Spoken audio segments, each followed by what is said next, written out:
You asked, we responded. Yep. More talking heads. Yeah. So hey, you gotta do some talking heads videos and bonus points. We're wearing the same thing, so it looks that we didn't plan that. It looks even dumber. Today we are going to talk about gear that can make a huge difference in the quality and enjoyment of your backpacking trips. Yeah, I will say it's being a backpacking YouTuber. We constantly have a good stream of questions around people who are getting into backpacking and trying to figure out what they should where they should invest their funds in, whether it's more expensive stuff or where they can go cheap, and that is a constant theme that comes out. That's a good way to phrase this. So we're going to talk about pieces of gear that really can make a huge difference. More like linchpin items. You know, there's some items where it doesn't matter if you get a crappy piece of gear. Yeah. It doesn't not a big deal. Like a mug, like a titanium mug or like a spork. It doesn't matter. You can get a crappy one of those. And you'll be fine. But that's not what we're going to talk about. No. So the first one, and this should be no surprise. And these are not any secretive thing by any means. But the first kind of genre of items that can make a huge difference in how well you are enjoying your trip is, and it's kind of blanket statement, anything related to sleep. Yeah, except I will say one caveat to that is that when it comes to like a tent. Yeah, we're not saying shelter. Yeah. But I mean, you could argue that you sleep in one. I think as long as you have something waterproof above your head, you're fine. But yes. So we're saying non-shelter sleep related items. So that's things like sleeping pads, under quilts, pillows, maybe even sleep clothing if that's a thing for you. Maybe. I mean, it's not for me, but some people think that. I mean, we always say on this channel, invest in sleep. Yeah. Bring some extra weight if you want to. Bring some bulkier gear. Spend your money on sleep, period. Because especially if you're doing a multi-night sort of thing, you have got to get good sleep to recover and keep going the next day.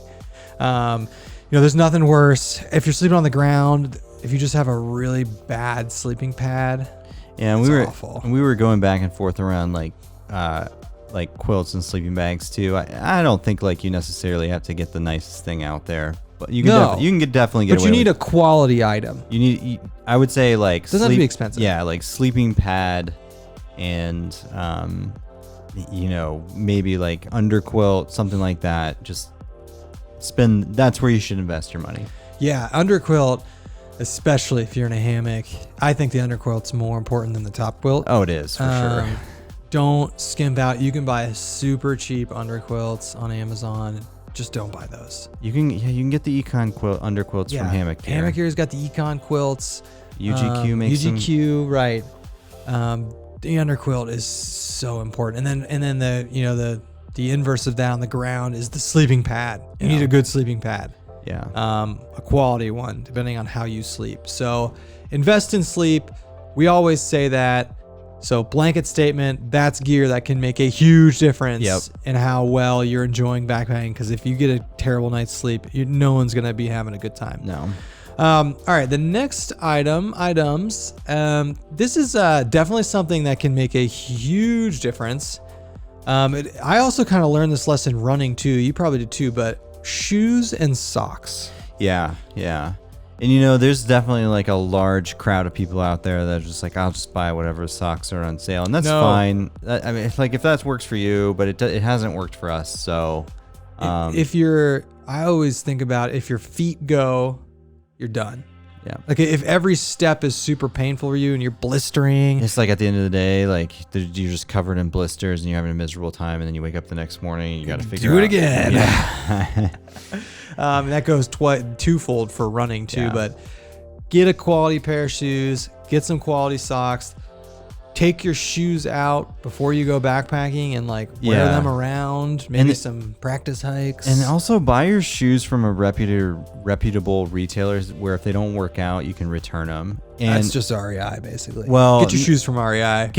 Or like a good running store or something like that. They'll do that as well. That's true. I mean, I bought what are those? The Saucony Peregrine. The Peregrines? Yeah, I bought the Peregrines, and they were awful on my feet, and I returned them and got ultras, and being able to do that and the flexibility to be able to do that It's a good tip. was awesome. So yeah, if at least get them from a place where if they don't work out, you can get them back there.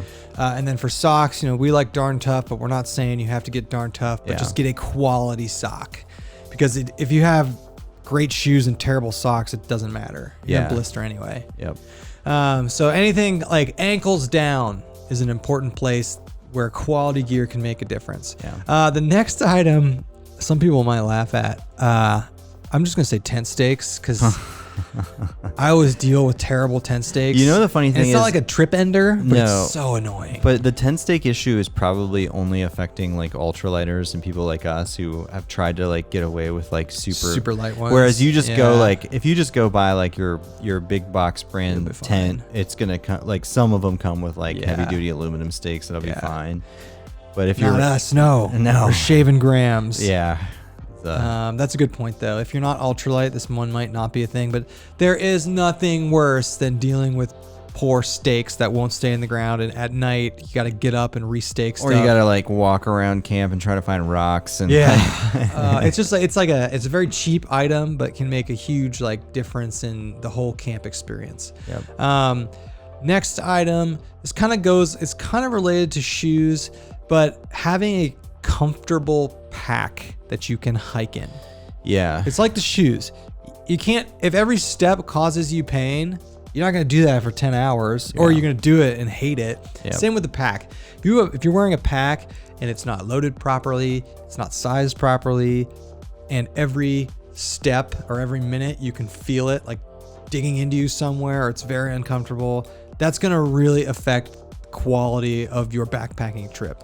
Yeah, it's just the thing that sucks in this area is that like the cool cottage vendor packs, there's not much of a chance to like try them on. But what's funny is if you got friends that have them, like ask to borrow it or go to a meetup. Yeah, it's funny, like Jason Wish wanted to buy a light AF pack, but he'd never seen one. He came over to my house. Oh yeah. We loaded it up and he ran around the block a few times with it. Yeah, he would.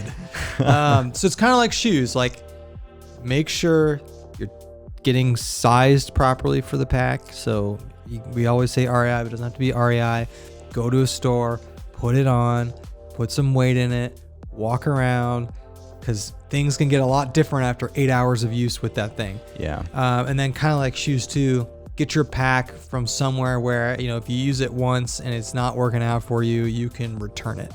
Yeah, a lot of these cottage vendors, they pride themselves on customer service. Yeah. And most of them will work with you through like a situation if you got a product and it's not working out with you. Yeah.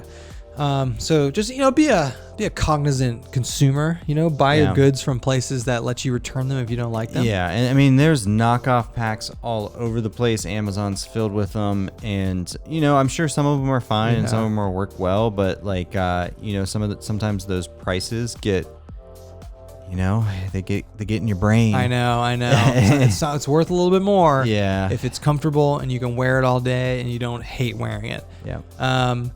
So get a good pack. It can make a huge difference. The last topic of items, it's not one particular item because it can be several, but something that can really make or break your trip, especially depending on where you're going and the time of the year. And Andy and I have learned this many times, is inclement weather gear.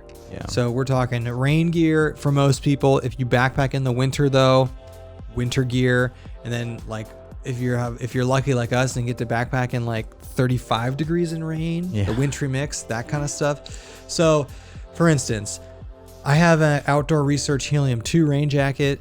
It's good, but if I'm going on trips where I know there's a lot of rain or I know there's a lot of cold rain, I bring a really expensive, nice Arc'teryx rain jacket. Yeah.